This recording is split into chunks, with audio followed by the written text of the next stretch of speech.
Hello everyone, and today I'm going to be talking about Operation Sanctuary, which is the Newcastle operation I mentioned earlier, which was aimed to arrest a load of paedophiles in Newcastle, and it's been successful so far. And today I'm going to be talking about what's happened in the story so far.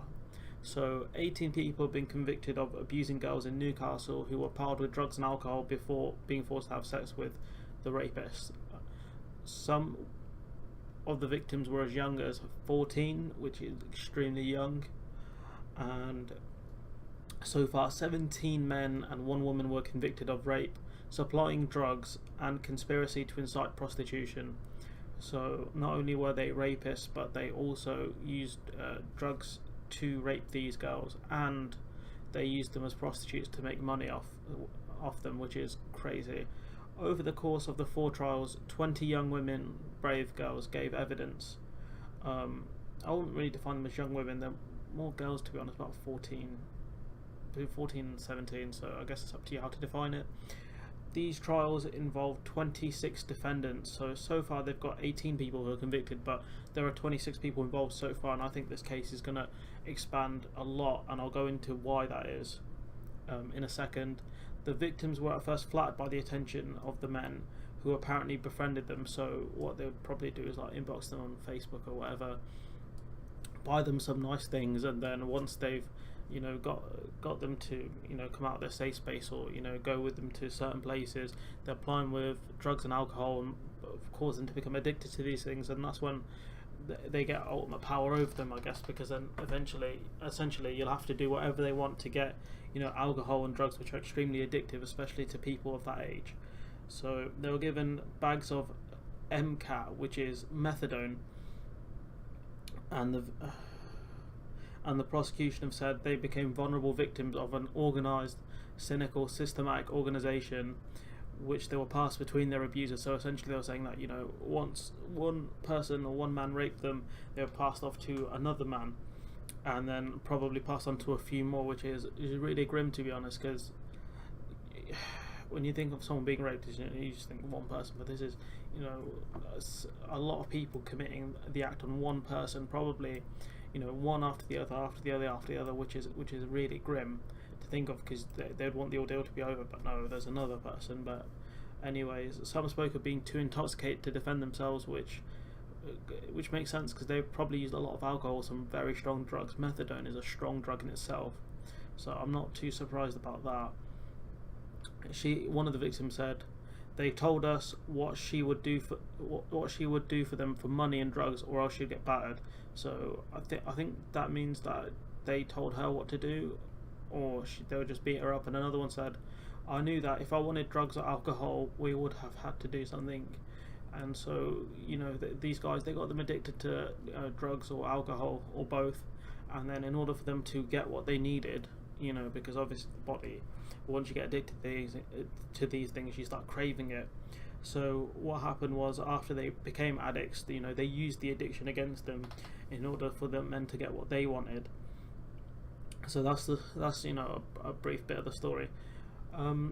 The investigation so far is ongoing, has resulted in 461 arrests. That's a lot of arrests in an operation like this. I think, I'm not sure about how many Rotherham had, but 461 arrests is very high. Police have spoken to 703 complainants, so people who have said something might have happened to them, or said why didn't you do something, or whatever else. And 278 victims have been identified, and I think that number is going to go up to quite high, given that there have been 461 arrests and 278 victims. I'm thinking 278, that could go up to 300 or 400 easily, purely because as the story progresses, a lot more people are going to become more brave, and they're going to come out and tell their stories about how they were victims, if they indeed were victims, and there'll be more people dragged in. And what's going to happen is this thing's going to drag on for over a couple of years at least, because the police are going to be compiling more and more evidence on these guys or girls, even, because there's a lady who was arrested as well. And after that, the police are going to have to try and deal with it as best they can, given all the cuts and things they've had and whatever else. So it goes back. So in New Year of 2014, so it's quite a few years ago, Sarah told the police she had been raped by Abdul Munai. It's hard to pronounce their names because it's got the English version, not the Arabic version. Obviously, if it was Arabic, I could have pronounced it, but that's nothing. That's not important now. So the police officer took Sarah on a tour. So the victim on a tour of the West End in Newcastle. I'm assuming, because you'd assume London, but whatever. So to try and get her to identify his house and car and other places where these parties have taken place. So I reckon the girl put the accusation in, she named him and just said, can you identify his house? And obviously she was able to do that, so the police must have thought, there's something going on here. So the police officer in this case, or whoever spoke to the girl, give them a lot of credit, because obviously they listened to her and they tried to deal with it as best they could, try and build up a story. So days later, the police officer's hunch was given weight when 2 girls in care report they'd been repeatedly raped by a group of older Asian men, and that's when the police officer must have figured out that there's some sort of thing going on, maybe a network similar to Rotherham, but I don't think Rotherham was a big story back then. I think Rotherham only kicked off, I think maybe 2014, 15, maybe even 16, I'm not sure. So this is a big story going on in Newcastle, and the police have to give them a lot of credit for what they did. But but anyways, the main issue I have with the story is not these people arrested. I don't really care about them. Hopefully, under the Conservative government, there's a big thing where they deport people who are criminals. So because these guys are foreign, well, it says British born, but I'm hoping that there's some way that they can get these guys deported, because I don't want them living anywhere in England, or whether you might say, do they deserve to get sent away? But if they get caught being paedophiles in countries like Bangladesh, they can face, mob justice, which, hung up on a lamppost or whatever shit they get onto over there. But I'm not going to get into that now. But hopefully, if these guys are guilty, that's what happens to them, because I've got no respect for paedophiles or rapists. And these guys are absolutely scum, to be honest. But the only issue I have with this story is the fact that they had to pay a paedophile 10 grand for him to become an informant for the police, and I'm assuming he's got some sort of immunity from prosecution as well, because obviously he's going to have to give a statement in court, or has given a statement in court. So I'm guessing that he's got some sort of immunity, and that means the paedophile's gotten off scot-free with 10 grand of taxpayers' money, which is ridiculous. But I guess you kind of have to work out, would the police have gotten these paedophiles without the help of the informant? And that's the question obviously none of us can answer, because we're not involved in the case. So we can't say definitively whether it's the right or wrong decision, but on the optics alone, I think maybe it might have been a better way. But obviously, if there was, they would have found it most likely, because they've gotten this far without the informant. So I'm assuming that something must have kicked off, or they must have been at a dead end without the informant. So the police did what they thought was right, and I guess anyone can judge on the outside of this case, but none of us were there, so none of us would know what went down. But I'm hoping he hasn't got any immunity. But if he's an idiot, but then he's a paedophile, so he's not the smartest guy in the world, is he? But anyways, that'll wrap up for today's video. Comment below what you guys think of the story.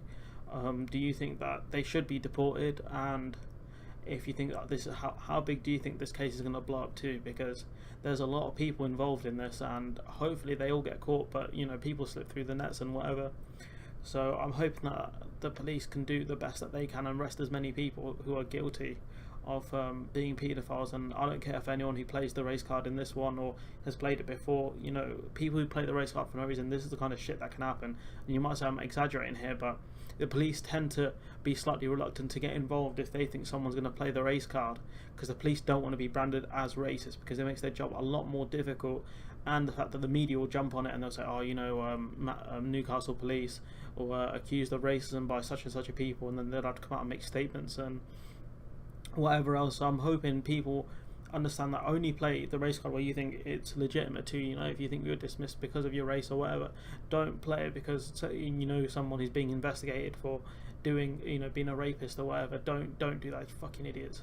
Do not play the race card for no reason, because then people roll their eyes and potentially shit like this can happen where police can't investigate because of the race card. And I know people who are victims of racism by the police. There's a big story about stop and search being used to target, you know, black males with hoodies and things like that. I think that's a different argument altogether. But be careful when you play the race card, because things like this can happen where the police can't get involved because they're scared of being called racist, and that's what happened in Rotherham. Potentially, I know there might have been a few other factors involved in that, but because at the end of the day, you know, some people want to keep this sort of stuff covered up. You know, maybe care workers potentially who might lose their job because of these stories come out and they haven't done their job properly and protected these girls. Similar thing happened in Rotherham, but that's a separate video. I don't want to make this one too long.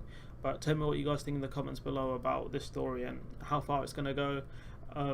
Do they think that's going to how many hundreds of people essentially do you think are going to be convicted of rape and prostitution, whatever else has happened in this story? And tell me what you think. Do you think this is a religious issue, a cultural issue, or do you think there's just a gang of paedophiles, you know, who have seen an opportunity, have taken it? And do you think there's enough to been done to protect white girls in society? Because I know in Rotherham they went straight for white girls, and some people said, you know, it's the way they dress or whatever.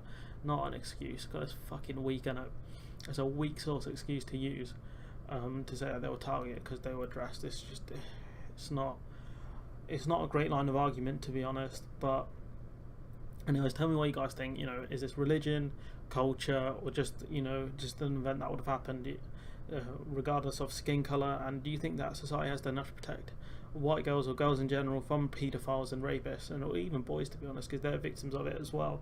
But tell me what you guys think in the comments below, and I'll see you guys in the next video.